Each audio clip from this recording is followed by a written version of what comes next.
Civil Media.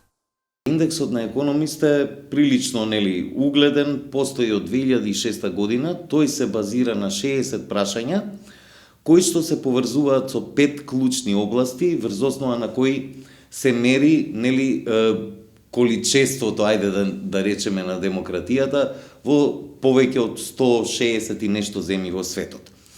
Тие 5 клучни области се изборите, како клучен политички процес во една земја, политичката култура, политичката партиципација на граѓаните, граѓанските права и слободи и начинот на кој што функционира власта, односно институциите. Ако видите, прв пат кога се воспоставува или се мери овој индекс е во 2006 година, тогаш Македонија има прилично добар скор од 6.33 индексни поени, што ја сместува во групата на земји кои што се карактеризираат како демократии со фалинги или со мани.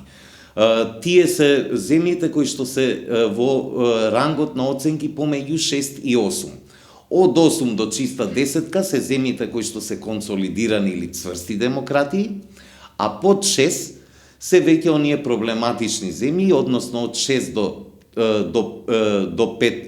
4 е рангот на земјите кои што се карактеризираат како хибридни режими, а од 0, односно од 1 до 4 се земјите кои што се карактеризираат како авторитарни режими.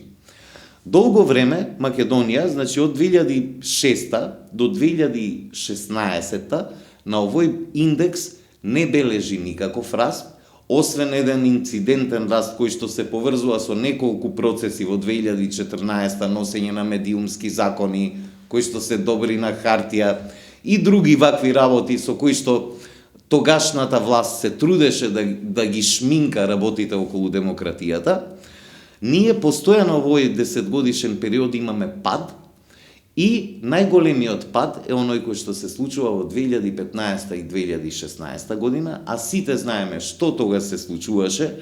Имавме затворени новинари, имавме брутален напад на режимот над граѓанските организации, медиумите, секој што критикува, имаше протести на улица, се случија бомбите, се случи амнестијата на Иванов, се случија многу работи кои што доведоа до Пржинскиот договор и целиот тој период вие гледате дека всушност и се адресира и се детектира преку индексот. Всушност индексот реално ги следи состојбите и начинот на кој што се развивала, односно не се развивала демократијата во Македонија.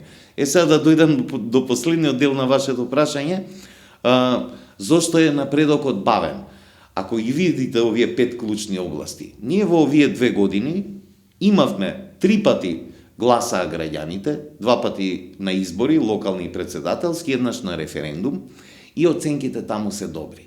Ако земете во однос на политичката партиципација, начинот на кој што е зголемено граѓанското учество, не само преку невладините во телата за соработка со институциите, каде што учеството сега е далеку од она формално и символично кое што сакаше чисто ради шминка да го има поранешната власт, имате напредок во неколку области, но имате и очигледен застој во начинот на кој што функционираат институциите, особено во владење на правото, начинот на кој што функционира судскиот систем, начинот на кој што функционира политичката култура.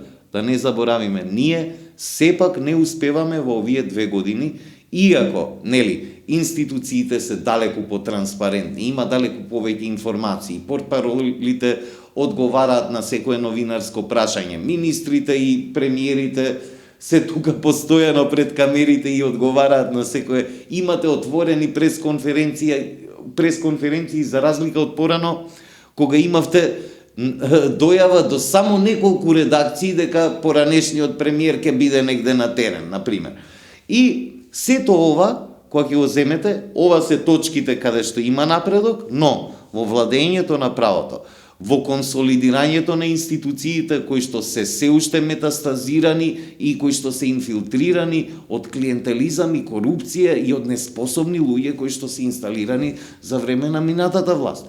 Имате еден сет на работи каде што напредокот е бавен и затоа и ние бавно напредуваме на тој индекс.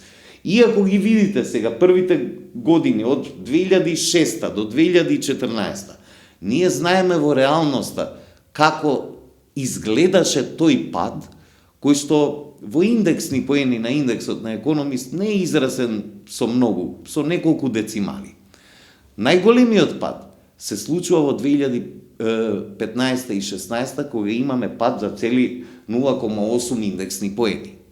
А најголем раст е оној кој што се случува во последниве 2 години. Значи, воопшто од кога се мери индексот, Македонија има најголем раст во 2017, 18, 19, во овој период, каде што растот е изразен во 0,74 индексни поени.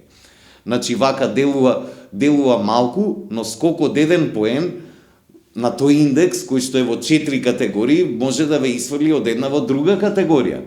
Таков пат од категорија во категорија ние имавме само еднаш. Значи, во 2015 и 16, кога од демократија со фалинки, паднавме во хибриден режим. Сега индексот на Македонија е многу блиску до шеската, значи ние сепак се уште, поради многу фактори, се карактеризираме како хибриден режим, но нашиот индексен скор е 5,97.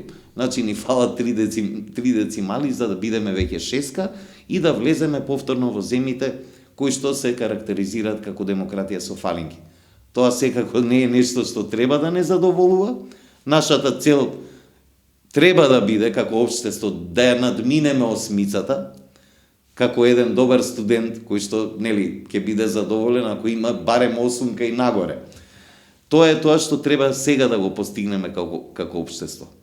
Излегуваме од она што некои интелектуалци би го нарекле кецароши во демократијата, влегуваме во некои кои што се борат да бидат добри студенти и да го завршат конечно овој факултет, бидејќи учењето демократија ни трае прилично долго. Мислам дека нашето општество е далеку позрело од оние фактори кои што влијаат за оценката да биде таква каква што е во моментов.